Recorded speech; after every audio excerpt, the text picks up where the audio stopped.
Could you tell our audience a little more about your latest book?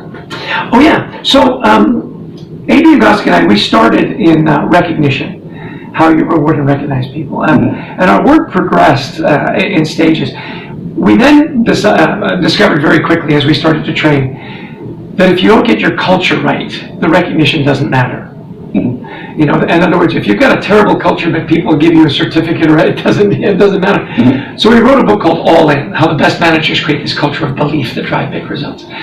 Our next step was, we found that in high-performing cultures, you had people that not only did the job, they knew what they did and how to do it, but they were passionate about it. So you matched up the passion with the job. And we wrote a book called What Motivates Me? Put Your Passions to Work.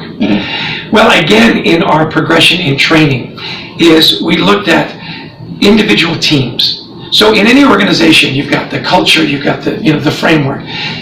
You have teams that then have to execute on that promise, whether it's innovation, customer service, whatever it might be. And that's what led us to write our new book, The Best Team Wins, The New Science of High Performance. So what are the dynamics? Now, our books are always very research-based.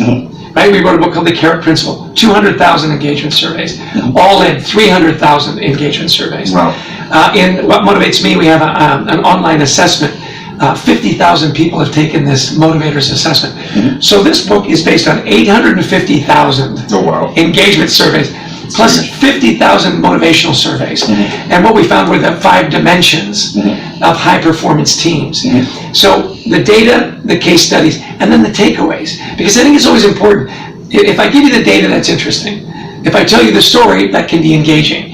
But how do I then do what those people did? Give me a roadmap. Yeah, that's good. And that's what we have. Nice. So the implementation part. Exactly.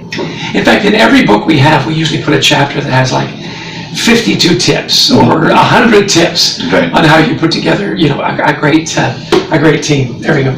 Okay.